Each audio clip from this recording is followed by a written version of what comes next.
दोस्तों ये तो तुमको सबने बता दिया कि सीबीएसई ने ऑफिशियल सैंपल पेपर्स रिलीज कर दिए, लेकिन इन सैंपल पेपर्स को एनालाइज करके ये किसी ने तुम्हारे साथ डिस्कस नहीं किया कि तुम्हारे एक्चुअल बोर्ड पेपर का लेवल क्या रहेगा। और यही मैं इस वीडियो में करने वाला हूं। मैथ्स के सैंपल पेपर को तुम्हारे सामने क्रिटिकली और ऑनेस्टली एनालाइज करूंगा और उसके बाद तुमको सारी इंपॉर्टेंट इंसाइट्स दूंगा। तुम अपने एक्चुअल मैथ्स के बोर्ड पेपर से क्या एक्सपेक्ट कर सकते हो, क्या तुम्हारा पेपर लेंथी आएगा, क्या तुम्हारा पेपर डिफिकल्ट आएगा फ्रॉम द लास्ट 2 इयर्स। हर मुद्दे पे बात होगी, बस इस वीडियो को एंड तक देखना तुम्हारा काम है। उसके साथ साथ 10th मैथ्स का सैंपल पेपर डिटेल में ऑलरेडी मेरे चैनल पर सॉल्व पड़ा हुआ है। 2 घंटे अराउंड का वो वीडियो है। उस 2 घंटे की वीडियो में भी मैंने बहुत इंपॉर्टेंट इंसाइट्स दी हैं while solving the sample paper. उस वीडियो को भी इस वीडियो के बाद जाके देख लेना, आपको सारी कहानी समझ आ जाएगी। तो सबसे पहले बेटा हम लोग ना एमसीक्यूज के ऊपर बात करते हैं, ठीक है। एमसीक्यूज का लेवल क्या है हमारे करंट सैंपल पेपर में, और कंपेयर किससे करेंगे बेटा, लास्ट 2 साल के सैंपल पेपर से कंपेयर करेंगे और लास्ट 2 साल के एक्चुअल बोर्ड पेपर यानी 2024 और 2025 से एमसीक्यूज के ट्रेंड को कंपेयर करेंगे। तो लास्ट 2 साल में एमसीक्यूज का ट्रेंड कैसा रहा है पहले ये सुन लो, पहले ये जान लो। तो यार देखो, पेपर जब सेट हो रहा था लास्ट 2 साल में, हम लोग थोड़ा सा डिकोड कर रहे थे, तो ये डिकोड कर सकते हैं जो एमसीक्यूज है ना, 20 में से 17-18 सवाल ऐसे रहते थे जो कि आसान कैटेगरी के रहते थे। मतलब उसको जैसे ही बच्चा देखेगा उसको पता होगा कि इस सवाल में करना क्या है और वो लाइन से सॉल्व कर देगा 17-18 सवाल। तो लेकिन 1-2 सवाल ऐसे रहते थे जिसमें थोड़े से ट्रिकी सवाल भी हो सकते थे या फिर कैलकुलेटर सवाल भी हो सकते थे, लेकिन not more than 2 questions were there like this. तो 2 सवाल में बच्चे को थोड़ी सी मेहनत लगेगी, या तो कैलकुलेशन पॉइंट ऑफ व्यू से या तो कॉन्सेप्ट को थोड़ा सा समझने में कि यार इस सवाल को मैं अप्रोच कैसे करूं। लेकिन जिस बच्चे ने यार थोड़ा भी मेहनत करी होती थी वो बड़े प्यार से यार 18 नंबर तो एवरेज उठा लेता था इन 20 सवाल में से। लेकिन इस वाले पेपर में अगर मैं एमसीक्यूज का ट्रेंड देखूं इस सैंपल पेपर के अंदर, तो मेरे को 2 चीज दिखाई दे रही हैं बेटा। एक तो ऐसे सवालों की क्वांटिटी बढ़ गई है जो कि लेंदी है और कैलकुलेटिव है। ऐसे सवालों की क्वांटिटी बढ़ने से होगा क्या बेटा, एमसीक्यूज का सेक्शन जितने टाइम में पहले सॉल्व हो रहा था अब आपका ज्यादा टाइम लगेगा। उससे क्या होगा बेटा, आपका बाकी पेपर इंपैक्ट हो सकता है। तो आपको अपनी कैलकुलेशन पे काम करना पड़ेगा, आपको थोड़े से अच्छे लेवल के सवाल भी लगाने पड़ेंगे। जैसे मैं अभी आपको लाइव दिखाता हूं, ठीक है, क्वेश्चंस भी दिखाता हूं आपको। जो यहां पर आपको ये पहला सवाल दिख रहा है ना, ये आसान सवाल नहीं है। इस सवाल के पीछे का कॉन्सेप्ट भी दमदार है, प्लस लेंदी है सवाल, मतलब कैलकुलेटिव है। लेंदी का मतलब मेरा है कैलकुलेटिव है।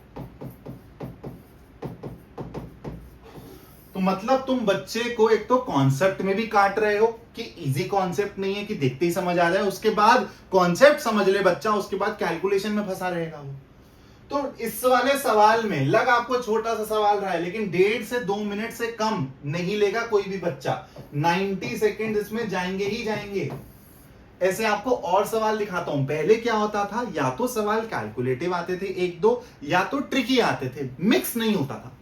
यहां पर देखने को मिल रहा है कि यार क्वेश्चन ट्रिकी भी हैं, लेंथी भी हैं, कैलकुलेटिव भी हैं। अभी और दिखाता हूं तुमको, टेंशन मत लो तुम। ये देखो 7th क्वेश्चन। इस क्वेश्चन ने तो मेरी आंखें खोल दी भाई, और तुम्हारी भी आंखें खोल देगा। ये सवाल 1 नंबर में बना कैसे दिया मेरे को तो समझ ही नहीं आ रहा भाई। ये 3 नंबर या 5 नंबर का सवाल होता है यूजुअली, अगर प्रीवियस ईयर क्वेश्चन उठा के देखोगे ऐसे सवाल आए हुए हैं।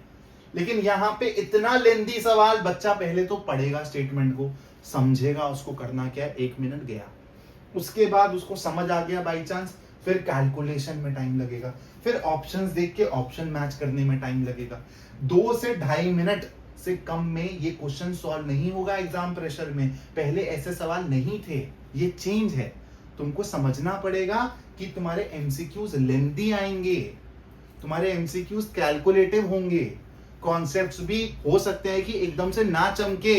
तो तुमको अपनी प्रिपरेशन इस तरीके से अब शेप करनी पड़ेगी, स्पीड बढ़ानी पड़ेगी कैलकुलेशन की, ठीक है। ये दूसरा सवाल हो गया इस तरीके का। और तुमको दिखाता हूं, चलो आगे।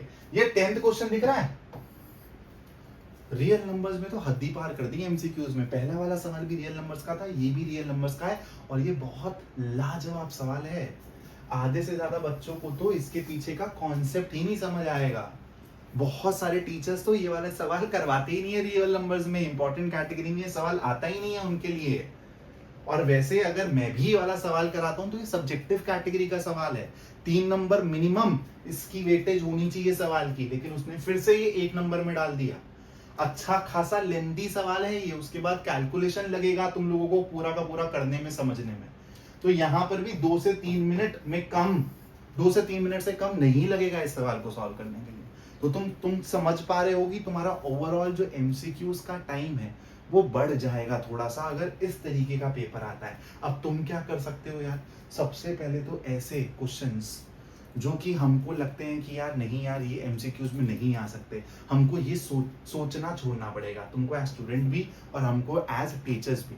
तो ऐसे सवाल तुमको अब करने पड़ेंगे एमसीक्यूज के अंदर भी, ताकि तुम्हारी स्पीड टेस्ट हो, ताकि तुम्हारी कैलकुलेशन फास्ट हो। तो ऐसा सवाल आ रहा है, अगर बाकी बच्चे 2 मिनट में बना रहे हैं तो तुमको 1.5 मिनट में बनाना पड़ेगा, 30 सेकंड बचाओ अपना यहाँ पर। और ये सब चीजें मैं चैनल पर करवाऊंगा, टेंशन मत लो, ठीक है। चलो यहाँ पे 12वां सवाल, जैसे मैंने बोला ना कि पिछले साल क्या होता था, या तो कोई क्वेश्चन ट्रिकी होता था या तो कैलकुलेटिव होता था, साथ में नहीं होता था। 3 सवाल ऑलरेडी दिखा दिए तुमको जो साथ में है, और ये चौथा सवाल जो है ट्रिकी है, अच्छा सवाल है। इसमें बच्चे को अगर कॉन्सेप्ट पता होगा तो हो जाएगा, वरना लगा रहेगा नहीं होगा, जैसे पहले भी आते थे। तो पहले अगर 2 सवाल ऐसे होते थे कि जिसमें बच्चा टाइम लगाता था, चाहे वो कॉन्सेप्ट समझने में हो, चाहे वो कैलकुलेशन के पॉइंट ऑफ व्यू से हो, इस बारी 4 हो गया उसका काउंट। तो तुम समझ पा रहे होगे 2 से 4 हो गया है एमसीक्यूज में, ये फर्क है एमसीक्यूज में। अब थोड़ा सा और आगे बढ़ता हूं, फिर तुमको एक ओवरऑल ना ट्रेंड समझ आएगा सैंपल पेपर को देख के, और वही मैं चाह रहा हूं कि मेरे बोलने से पहले तुम वो ट्रेंड को पकड़ लो और अपनी प्रिपरेशन उसके हिसाब से कर लो। और ये आसान सवाल करके तुमको लग रहा है ना कि तुम्हारा कॉन्फिडेंस एकदम टॉप नॉच हो चुका है और तुम अपने बोर्ड एग्जाम में फोड़ कर आओगे, बेटा गड़बड़ मत करना, थोड़े से अच्छे लेवल के सवाल, कैलकुलेटिव सवाल करने लग जाओ। मैं कॉम्पिटेंसी करवाता हूं, तुम लोग कमेंट करते हो कि सर ये सवाल बोर्ड एग्जाम में आएंगे या नहीं आएंगे। तुम समझो मेरी कॉम्पिटेंसी वाले लेक्चर्स के 2 पर्पस हैं। एक तो तुमको वर्स्ट केस सिनारियो के लिए प्रिपेयर करना कि डिफिकल्ट सवाल आ जाए तो तुमसे जरूर बनेगा, चाहे किसी और से बने ना बने। उसके बाद मैंने ये भी बोला है कि उन वीडियोस का पर्पस है 11th 12th में अगर तुम मैथ्स परस्यू करते हो तो तुम्हारी फाउंडेशन, तुम्हारी प्रॉब्लम सॉल्विंग एबिलिटी इंप्रूव करना, तुमको अप्रोचेस सिखाना। तो वो 2 पर्पसेस हैं उसके। और अब जो पेपर का लेवल दिख रहा है, तुमको थोड़ा सा बेटा अपना बार रेस करना पड़ेगा, थोड़ा सा लेवल रेस करना पड़ेगा। और इस चीज का ध्यान मैं भी रखूंगा कि मैं भी कुछ अब ऐसे स्पेसिफिक लेक्चर्स लाऊं जो कॉम्पिटेंसी वाले क्वेश्चंस करवाता हूं उसके, और जो बोर्ड लेवल के सवाल हैं जो कि हम पिछले सालों से देख रहे हैं, उनके बीच में एक लेवल है जिसकी तैयारी अब आप लोगों को करनी है। तो वैसे सवाल मैं तुम्हारे लिए लेकर आऊंगा, टेंशन नहीं, ठीक है। उसके बाद आते हैं बेटा सेक्शन बी को कंपेयर करते हैं, ठीक है। सेक्शन बी में अगर मैं 21st क्वेश्चन देखूं तो बेटा ईपी का सवाल है। इतना ज्यादा कोई मुश्किल सवाल नहीं है, लेकिन फिर भी यार कैलकुलेशन है यहाँ पे थोड़ी बहुत। 2 नंबर के लिए वैलिड सवाल है, इसको हम लोग एकदम एप्रोप्रिएटली पुट कर रहे हैं, जैसे पहले आता था वैसे ही है। 22nd क्वेश्चन की बात करूं तो यहाँ पर भी बेटा सेम तरीके से ही है। 23rd क्वेश्चन की बात करूं तो यार हाँ, मतलब वैसे ये 3 नंबर में हो सकता था, लेकिन 2 नंबर में दिया है तो मेरा बहुत ज्यादा टाइम नहीं कंज्यूम हो जाएगा यहाँ पे। उसके बाद आते हैं बेटा 24th पे। यहाँ पर ये वाला सवाल 2 नंबर में ना होके 3 नंबर में भी हो सकता था। तो मैंने ये भी एक चेंज देखा है कि 2 नंबर में ना काफी ऐसे सवाल हैं, स्पेशली ये 25th क्वेश्चन। हाँ अगेन जैसे मेरी एक वो 7th क्वेश्चन से आंख चमकी ना, मेरी 25th क्वेश्चन से आंख चमकी। तुम अपने प्रीवियस ईयर बोर्ड के पेपर उठा के देखना, ये सवाल ना 5 नंबर में आया होगा, या तो मिनिमम 3 नंबर। 2 नंबर का तो मेरे को तुम किसी से भी शर्त लगवा लो, कोई सा भी टीचर खड़ा कर दो जो ये बोल दे कि ये सवाल 2 नंबर का है। भाई अच्छा खासा कॉन्सेप्ट है सवाल के पीछे और अच्छी खासी कैलकुलेशन है। 2 नंबर इतनी मेहनत करके बच्चा कमाएगा, बताओ। तो सीबीएसई इनडायरेक्टली तुमको ये हिंट दे रही है कि बेटा तुम्हारा पेपर पैटर्न चेंज हो गया है। हाँ तुमको 20 एमसीक्यूज में सॉल्व नहीं करना है। तुमको लगता है ना कि तुम आधे घंटे पहले पेपर सॉल्व कर लेते थे अब तक, अब नहीं होगा वो। अब प्रॉपर 3 घंटे एग्जामिनेशन हॉल में मेहनत लगेगी, क्योंकि पूरा का पूरा सैंपल पेपर चीख चीख के कह रहा है कि भाई पेपर लेंदी आएगा, और लेंदी होगा तो ऑटोमेटिकली पेपर का लेवल बढ़ जाता है। इतना तो तुम समझदार, क्योंकि एग्जाम में टाइम मैनेज करना उतना ही मुश्किल हो जाता है। थोड़ा सा और आगे बढ़ते हैं। ये 25th क्वेश्चन भी बहुत सरप्राइजिंग है मेरे लिए कि ये 3 नंबर में तो होना चाहिए था भाई, और एक्चुअली बोलूं तो 5 नंबर का सवाल है। अब आते हैं 3 नंबर पे। ये क्वेश्चन एकदम वैलिड है बेटा 3 नंबर के हिसाब से। 27 की बात करूं 3 नंबर के हिसाब से वैलिड है, मेरे को कोई दिक्कत नहीं है। 28 की बात करूं 3 नंबर के हिसाब से वैलिड है। 29th 30th यहाँ पर ये सारे के सारे सवाल 3 नंबर के हिसाब से वैलिड है। 30th क्वेश्चन अच्छा सवाल है बेटा, अच्छा सवाल है। तो आपको सब्जेक्टिव क्वेश्चन में भी बीच बीच में वो हर सेक्शन में एक सवाल ऐसा दे रहा है जो आपको सरप्राइज कर रहा है, या तो वो कैलकुलेशन और लेंथ के पॉइंट ऑफ व्यू से सरप्राइज कर रहा है, या तो वो कॉन्सेप्ट के पॉइंट ऑफ व्यू से सरप्राइज कर रहा है। लेकिन सीबीएसई ये कह रही है कि हर सेक्शन में एक सवाल ऐसा डालूंगा या डालूंगी जो आपको फंसाएगा। तो आपको इसलिए पूरे पेपर में ना वो मोमेंटम मेंटेन करना पड़ेगा, ध्यान रखना थोड़ा सा, ठीक है। तो चलो चलते हैं थोड़ा सा और आगे। यहाँ पे 31st क्वेश्चन भी यार एकदम वैसा ही कन्वेंशनल सवाल है जैसा होता है, ठीक है। थोड़ा सा और आगे बढ़ते हैं। सेक्शन डी की बात करते हैं, एकदम टिपिकल सवाल है जैसे आते हैं, इसमें कोई भी चेंज नहीं है। आपका एक वर्ड प्रॉब्लम आता ही आता है, फिर ट्रायंगल से प्रूफ वाला सवाल आता है, फिर अगेन लास्ट 2 साल से हम लोग क्या देख रहे थे कि सरफेस एरिया और वॉल्यूम, जो कि बड़ा ही दमदार चैप्टर है, मेरे को तो बड़ा मस्त लगता था क्योंकि कैलकुलेशन के पॉइंट ऑफ व्यू से, कॉन्सेप्ट्स के पॉइंट ऑफ व्यू से बड़े बढ़िया बढ़िया सवाल बनते थे। लेकिन सिलेबस हो गया डिलीट, तुम्हारी water flow problems, tank problems, ये सारी की सारी हो गई डिलीट। तो बच्चा आ गया एकदम बढ़िया से कॉन्फिडेंस में, अरे सरफेस एरिया वॉल्यूम का कैसा भी सवाल दे दो, क्या ही बनाओगे ज्यादा से ज्यादा, मैं तो फोड़ दूंगा।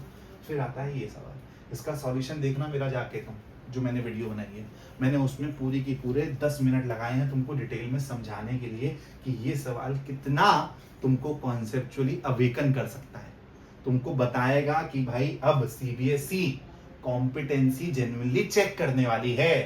तो सरफेस एरिया वॉल्यूम का भी अभी तक लास्ट 2-3 साल से पैटर्न था कि सवाल जो आ रहा था वो एकदम कन्वेंशनल इजी सवाल आ रहा था, लेकिन सैंपल पेपर में बहुत अच्छा सवाल डाला हुआ है। ये वाला आसान है, बी पार्ट आसान है और वाला, लेकिन ए पार्ट बहुत दमदार है बेटा, मजेदार सवाल है। बहुत बच्चा इसमें जल्दबाजी में गड़बड़ी करेगा, उसको समझ ही नहीं आएगा क्या चीज इंक्लूड करनी है क्या नहीं करनी है।